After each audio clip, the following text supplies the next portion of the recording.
wonderful world of Disney.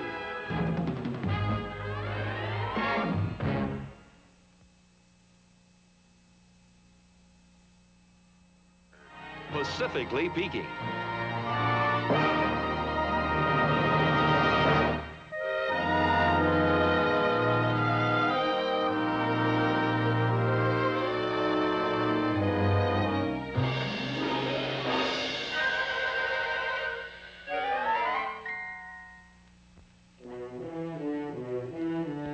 The Pacific Ocean is the largest body of water in the world.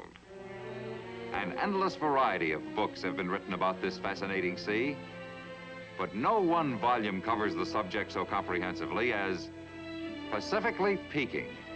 May we present its author, that eminent old salt, Moby Duck. Hey, Moby, ahoy there. Ahoy there, mateys. Welcome aboard. You know, a book be like a ship. It can take ye to places you've never seen afore. I be Moby Duck, author and captain of this here vessel.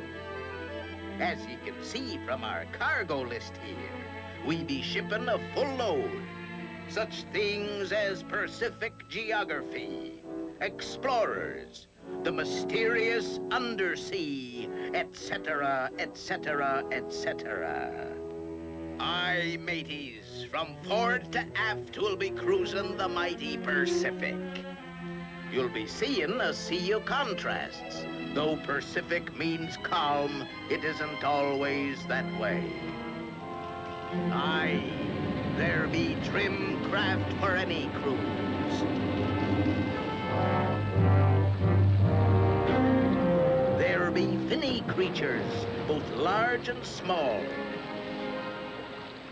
The chill of winter, and on the same day, though miles away, tropical heat. He will see a sea of adventure, sports in wild variety,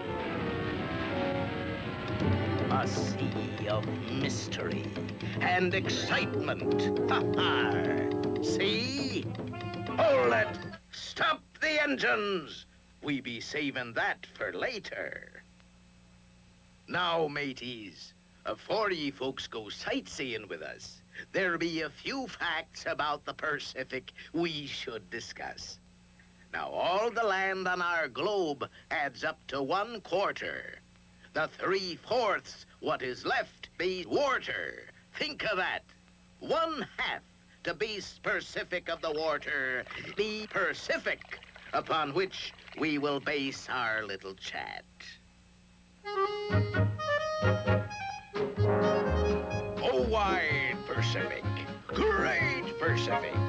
How much bigger can ye get? You're tremendous, you're gigantic, twice the size of the Atlantic, twice the size, though ye be never twice as wet. North Pacific, South Pacific, 6 and 7 seas. I be one of the alive ones who'll sail t'other 5 ones, but ye 2 Pacifics be the one for me. Why, it be so big, the United States would fit snugly between Hawaii and Wake Island, if you move Wake a bit. The span of the Pacific be 11,000 miles. From Panama across to East Malay. Should you ever get the notion to negotiate this ocean, you will have to cross the date line on the way. Every Sunday it is Monday down on Little Sunday Isle. On Thursday, Monday too, as you supposed. But way up in Friday Harbor, You could never find a barber, for on Sunday, Friday barber shops are closed. Fast Pacific, fast Pacific. May your motion never cease. Aren't you glad there's no deterrent to your California current, your Australian Humboldt, or your Japanese? Now, the currents travel clockwise in Pacific north and counterclockwise in Pacific south. And if you're drifting in the Humboldt current westward from Peru, you'll feel the balmy southeast trade winds blow.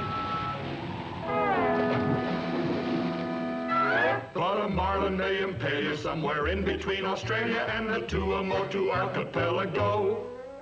Archipelago be a Greek word, which means chief sea. Green Pacific, blue Pacific, you truly made Balboa cheer. It was still 3 months till Christmas when he shouted from the isthmus. Oh boy, I think I have discovered something here. Next came Magellan. Magellan with his scurvy crew sailed through his crooked strait, his men about to mutiny and quit. When he found the Marianas, he divided up bananas, which was probably the first banana split. It was Captain Cook's third voyage to the Polynesian Isles, where he received the natives' fatal dart. Ouch! But his history gives no clue how on the menu of the luau he was on the dinner or just a la carte. By Jove! Mad Pacific, sad Pacific. Do you remember Captain Bligh? When that mutiny was plotted off the Bounty, he was trotted, and he never had a chance to say goodbye. Mr. Christian, I will get you yet. To enlarge upon Moby's mention of the Bounty Mutiny, some few months after Captain Bligh was set adrift, 9 of the mutineers and their Tahitian wives fled to remote Pitcairn Island. Their leader, Fletcher Christian, ordered the Bounty burned, destroying all trace of their whereabouts. This was January 24th, 1790. As a safe refuge, lush Pitcairn Island promised a paradise, but it wasn't to be. Soon jealousy and violence flared, taking their toll of lives. Finally, only one mutineer remained, John Adams. Paradoxically, the women and children were to thrive under his guidance. Adams, ever fearful of capture and divine retribution, spent half his late years scanning the sea. Today, the village of Adamstown seems to be the very paradise the mutineers were seeking. Aging gracefully are homes and gardens and folks. These are fine old faces, strong and proud of a rebellious ancestry. Here's Fred Christian. He's a direct descendant of Fletcher, #1 mutineer. Crops are abundant in the island's fertile soil and mild climate.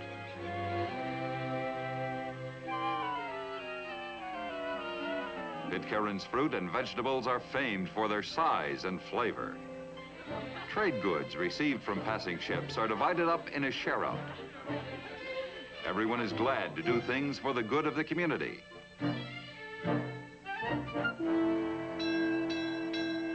The Pitcairn bell rings for all important events. Now, it's the daily school session, and education is highly valued on Pitcairn Island.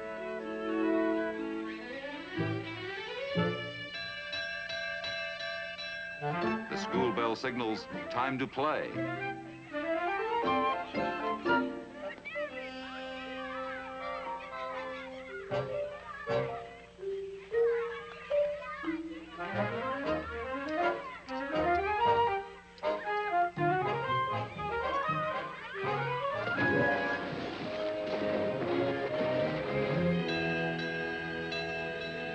Saturday is the day of worship. Pitcairners are devoted Seventh-day Adventists whose religion prohibits the use of alcohol and tobacco.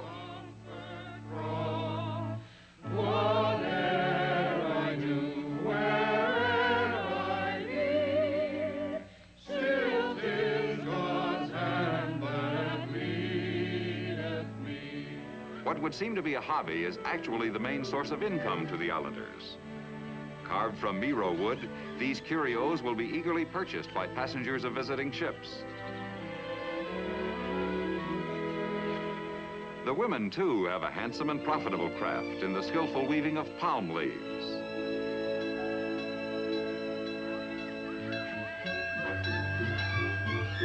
Sail ho! A passing ship has stopped for a short visit. The Pitcairners are off to peddle their wares. All able bodies, including children, must help launch and load the longboats.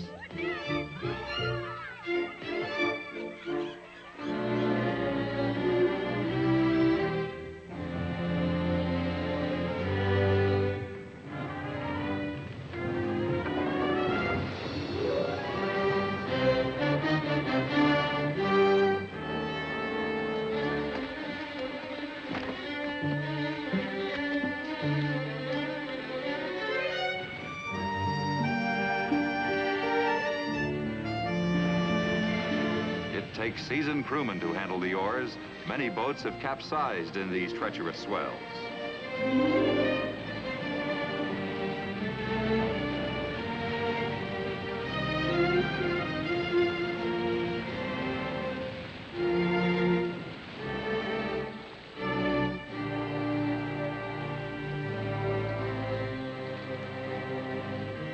On ship, the boarding ladders have been lowered over the sides.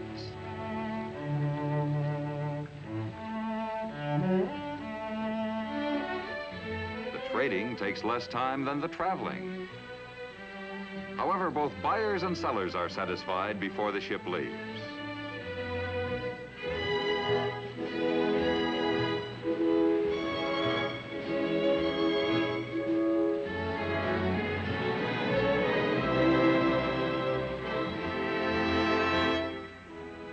These brief encounters with the outside world add a welcome excitement to the good life on Pitcairn.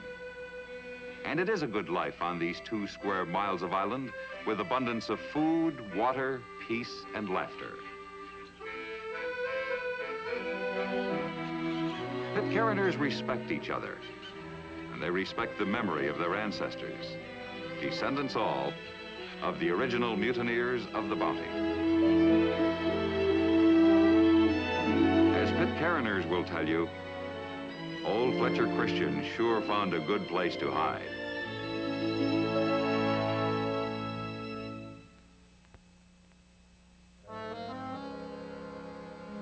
You know, there be more strange creatures in the Pacific than in all the other seas put together. Oddballs like this feller here be all over the place.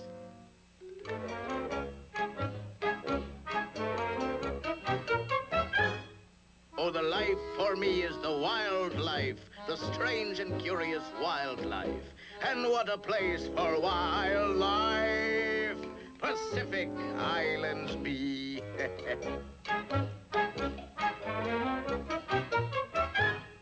The platypus mammal absurd might pass for a reptile or bird. This fruit bat you see is a bat, you'll agree. Yet the name flying fox be preferred.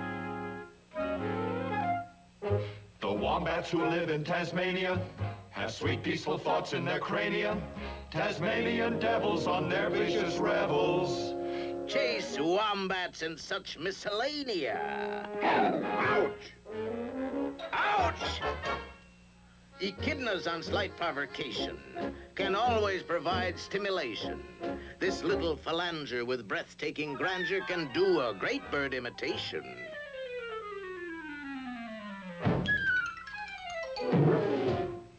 Galapagos Spanish for tortoise, whose secrets of life ever thwart us.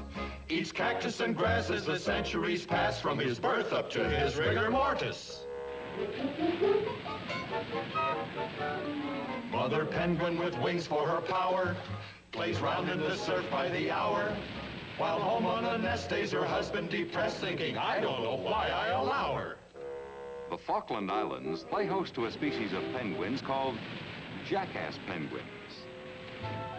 When the stay-at-home husband thinks his wife is playing around too much, he brays. And she'd better come a-running.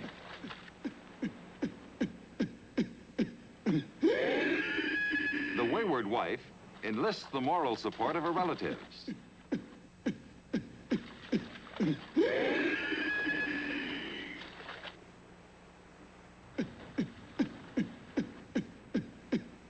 Her excuses are not accepted. The argument starts.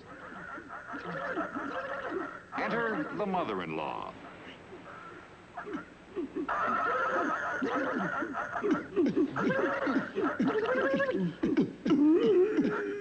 His relatives join in.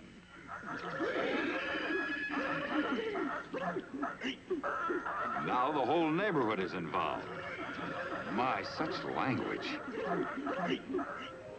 Now, one of the most graceful ocean birds in flight is the albatross.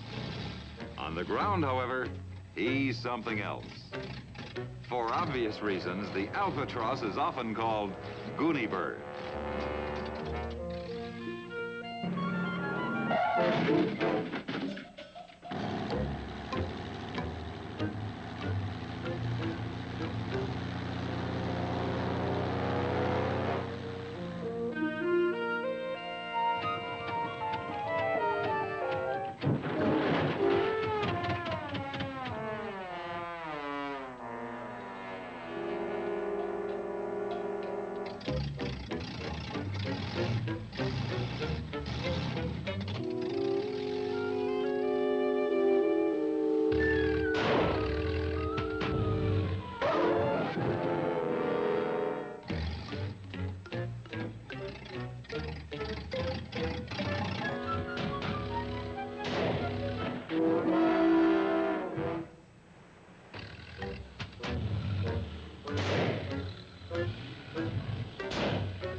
South America's contribution to Moby's book is the three-toed anteater. Planning to feast on a log full of termites, he meets another anteater with the same idea. Mutually respectful of each other's sharp claws, their feeble feints and jabs are hardly a toe-to-toe slugfest.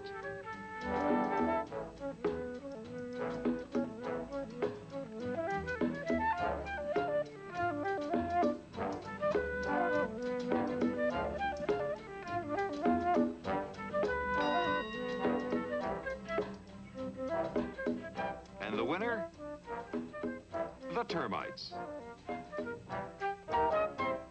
Meanwhile, dragons are alive and living on the Galapagos Islands. Basically gentle-natured, these marine iguanas occasionally engage in duels of honor.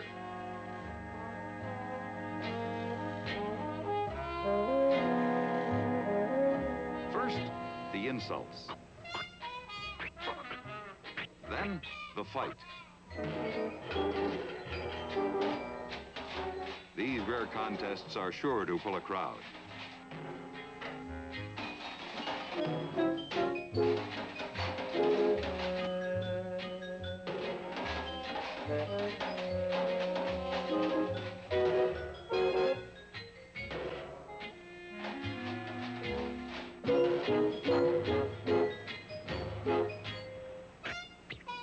The fight is over, but not the insults.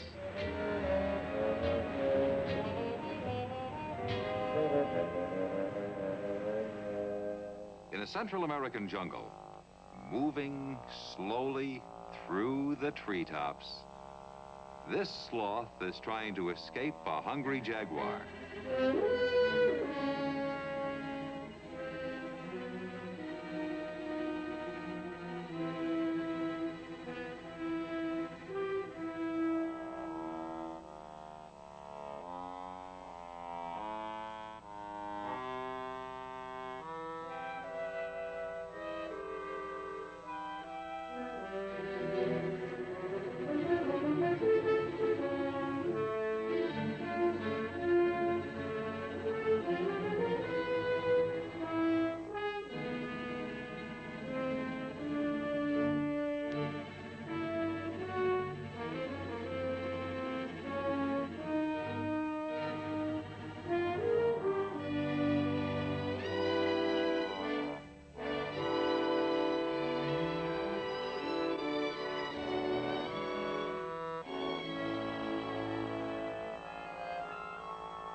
saved by a lucky break.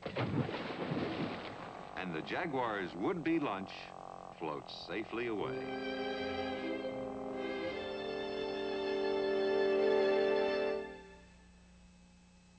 Deep down, deep down, deep, deep down. There be interesting spots seen from planes and from yachts, and they given folks pleasures unmatched. Ah, but very few know the Pacific below, for the surface has hardly been scratched. Deep, deep down, twixt the foam and the floor is a world to explore, is a world man has pondered for years. For since time's early dawn, he has felt himself drawn to the lure of aquatic frontiers. Deep down, deep down, deep, deep down. Man's first problem was to find a way to reach the depths. One day, an idea suddenly struck him. And he took the plunge.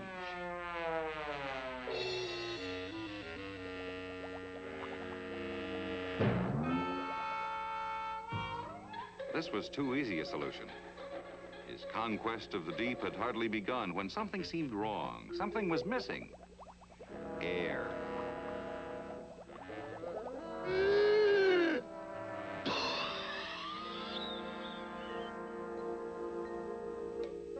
Centuries later, there was this Roman who was quite ingenious. He reasoned that a hollow reed could supply him with air while seeking his elusive gold at the bottom of the sea.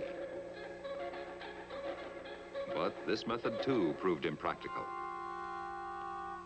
Beyond a 3-foot depth, an interesting phenomenon occurred. Since pressure of water, W, is greater than pressure of air in lungs, A, it follows that W plus A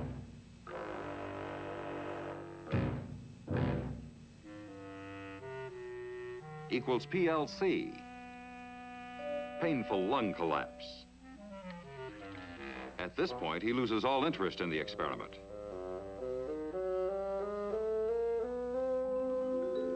"1,700 years later, the Englishman rules the seas, but only on the surface. He too ponders a way to answer the siren call of the deep. About this time, a series of strange events led to the invention of the diving bell. It happened during the 3rd watch. The rope broke. Man, A, was struck by bell, B, knocking him into the sea, C. He discovered that the air in the bell displaced much of the water. For the first time, he was able to take a breath while under the surface. Great. But he learned quickly that air once used is worse than no air at all. And so the problem remained for the scientist to solve. To the Englishman's bell, he applied the principle of the Roman's hollow reed and attached thereto a simple hand pump to supply air pressure.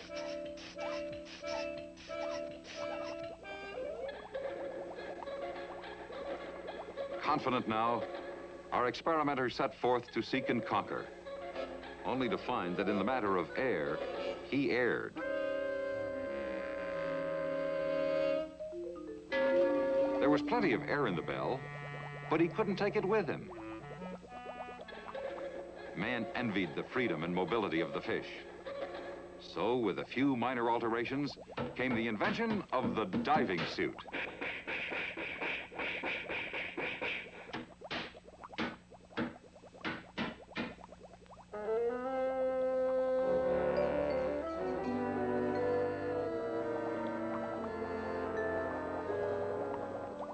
A marked improvement, but not without its drawbacks.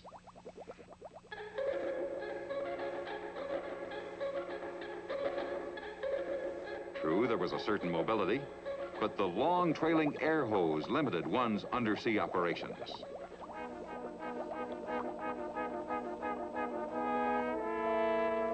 Well, back to the old blackboard. If the air hose was the snag, why not lose it? But where then would a diver get an air supply? That's it.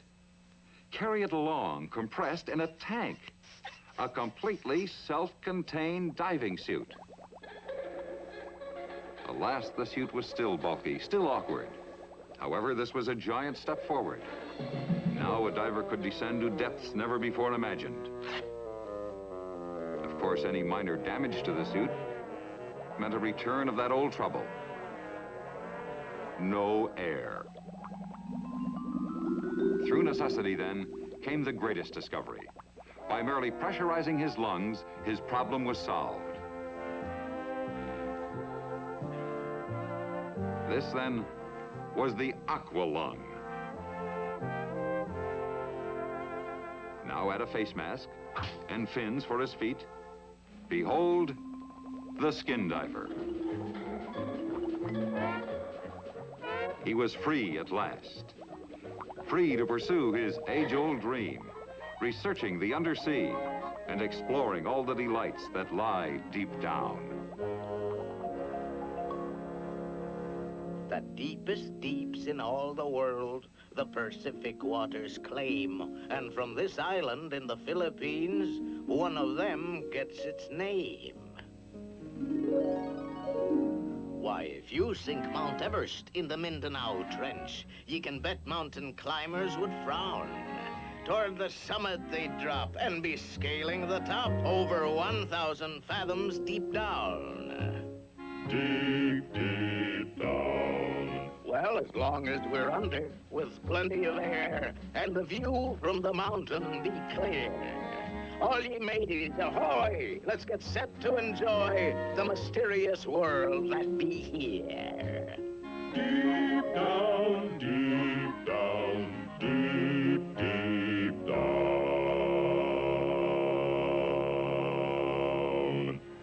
Moby begins this chapter of his book with scenes of serenity in a graceful, rhythmic flow of undersea life.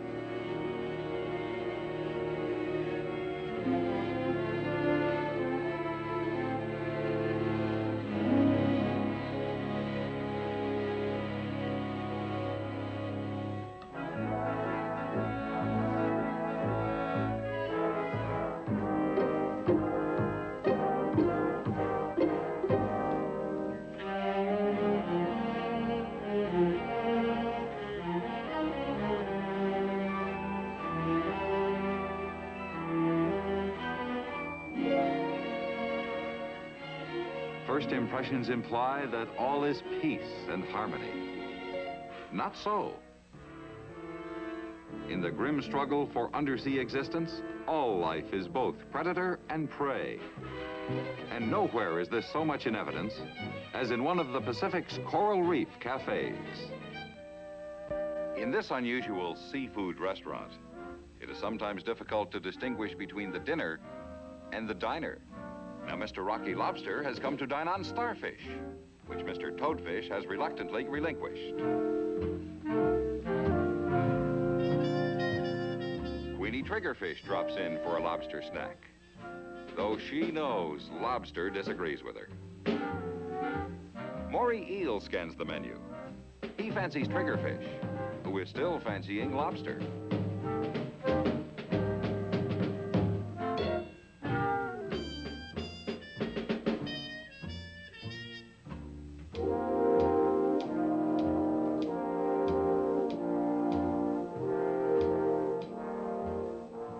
Octopus feels like lobster today, too. But he loses his appetite when lobster develops a taste for octopus.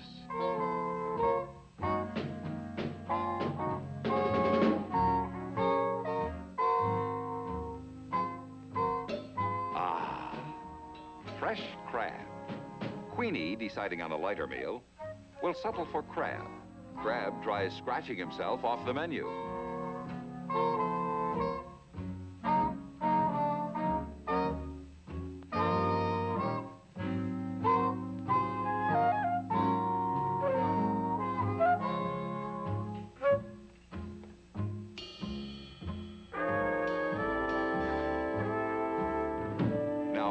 could you find a restaurant where the food fights back?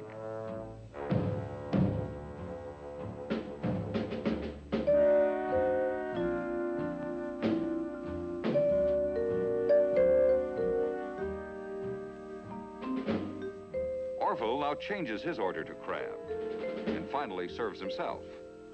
Queenie is upset and bound to get her meal back.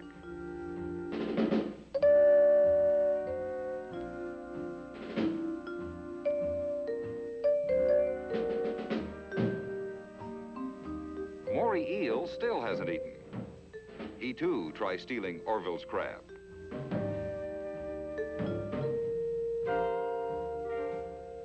Maury's wife scolds her husband for his bad manners. Well, as we told you, all is not necessarily peace and harmony here in the Coral Reef Cafe.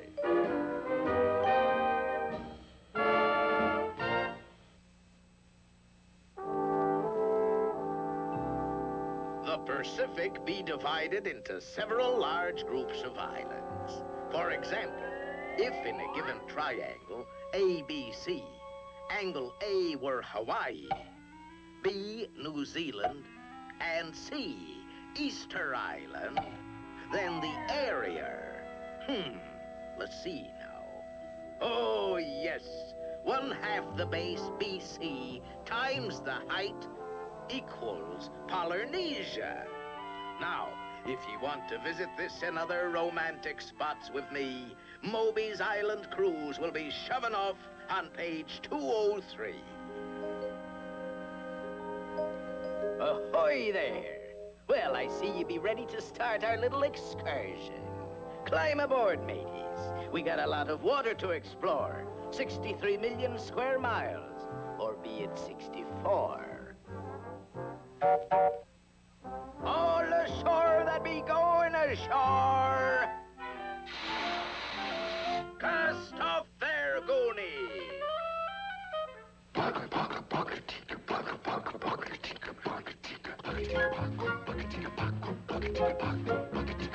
Where would you like to go?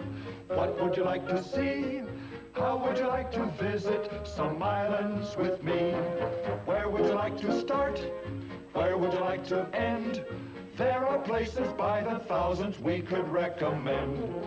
We could go to Borneo, to Baker, Wake, or Ponape, Kodiak, or Nunavak, or somewhere not so far away.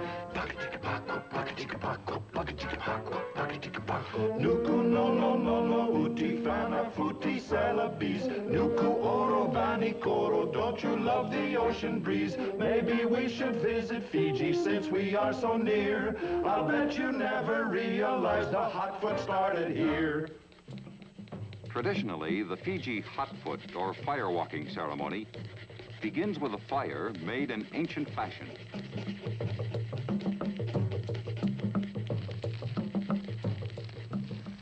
It takes many hours for the stones to heat white hot, and so a spear dance passes away the time.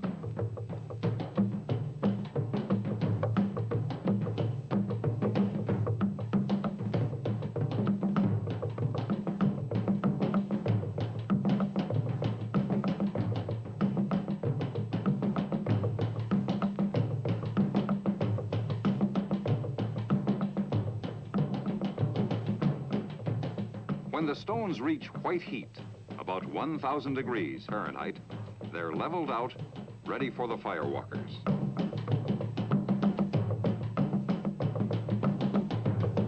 And here they come. How bare feet can stand this inferno puzzles even the scientists. Never wincing or suffering blisters, firewalkers are believed to be in a hypnotic trance during this ritual. Green leaves add the threat of scalding steam.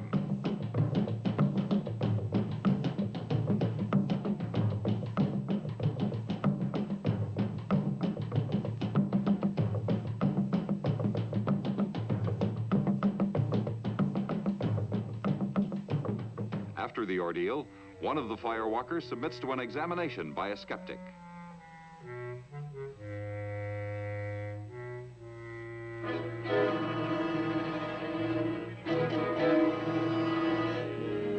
few hundred miles west in the New Hebrides, another fascinating event is about to take place.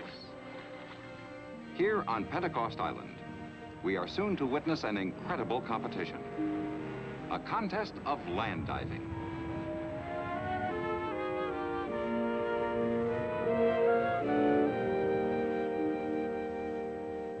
Excitement fills the air as streams of spectators pour in.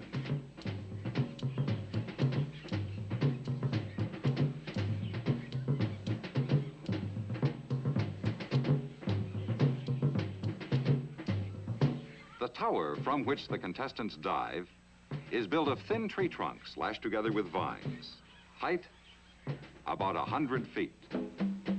Shortly, these men will risk broken necks in a fantastic display of bravery. Music and dancing help relieve the tension.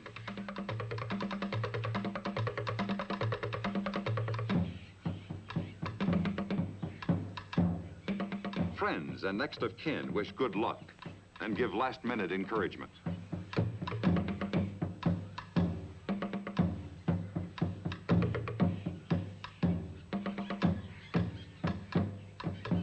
And now, the divers begin their long climb to the top of the tower.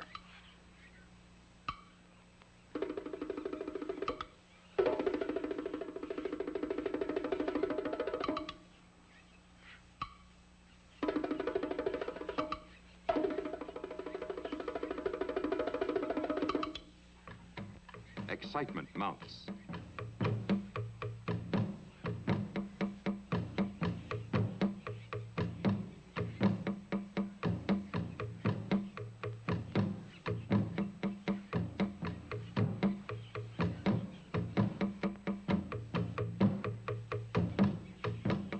The divers' ankles are bound with vines, the other ends of which have already been secured to the diving platform.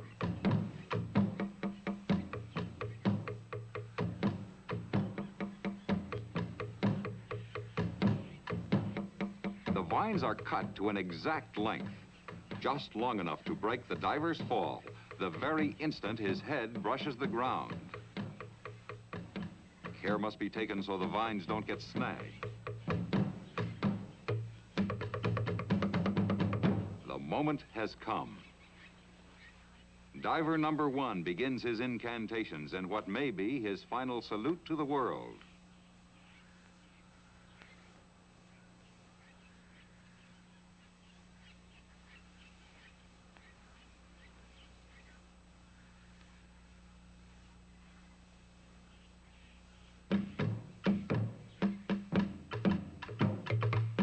Anticipation stirs the fans to a frenzy.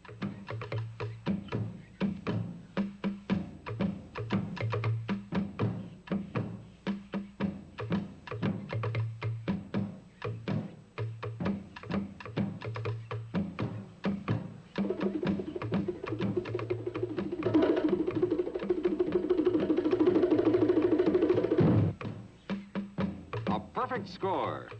Touching head first, springing back, and landing on his feet.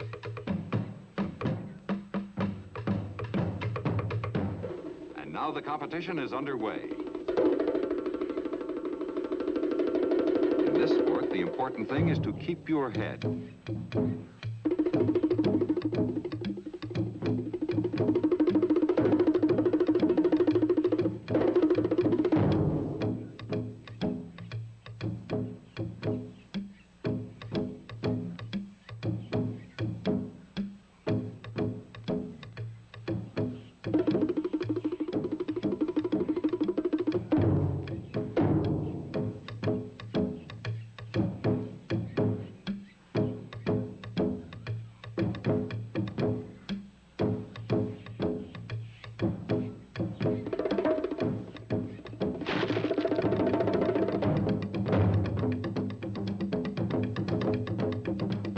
Amazing, this boy's bones are still intact. And so, it's on this happy note we leave the incredible land divers of the New Hebrides.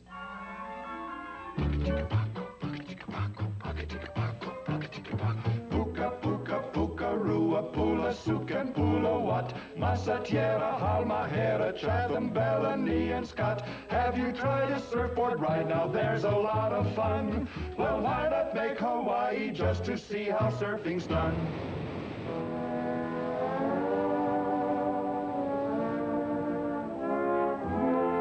Riding the waves on a surfboard is a sport originated by the old Hawaiian kings and chieftains.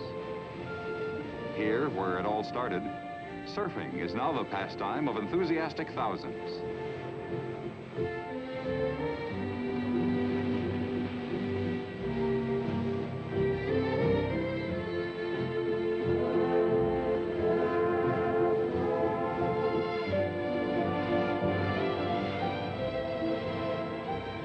To the casual observer, gliding on the graceful slope of a wave in the peaceful Pacific seems like restful, soothing fun.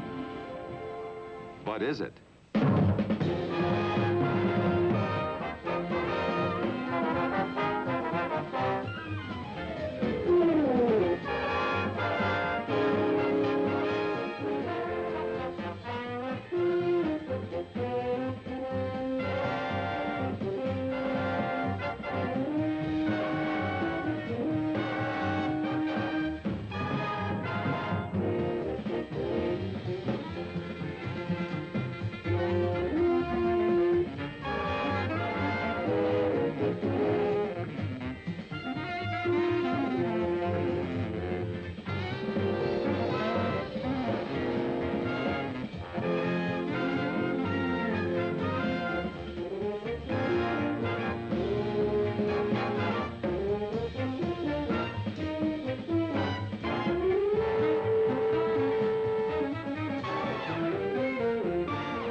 And so, as the surfers sink slowly into the sea, we say aloha to Hawaii and the restful sport of surfing.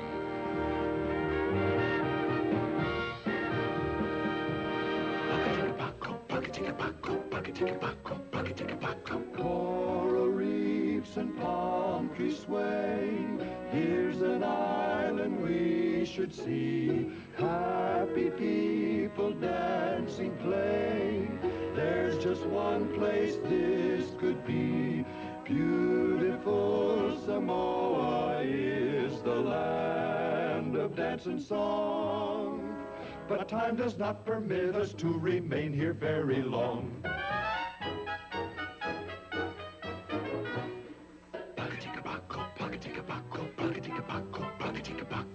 From the sea, Fujiyama, fishing nets rolled out to dry. Wrestling match in Yokohama, and the soldier samurai. Jugglers at a celebration, these we quickly scan. Now you can say you've seen a little something of Japan.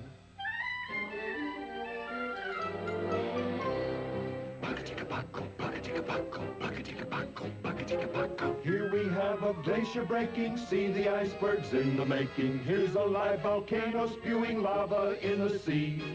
Elephant seals on Guadalupe, say, isn't that a nosy group? And here we take a fast look at the coconut industry. Yonder to the sailboat races, voodoo rites and painted faces. Nothing is left out, for here are all the things that Moby spoke to you about.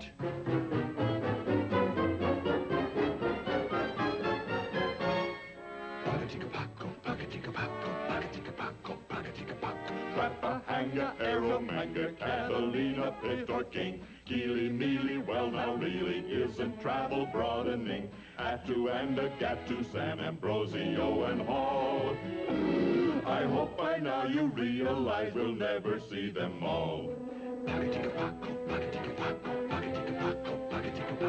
All together now, mateys! Great Pacific, wide Pacific, it's you I sing the praises of.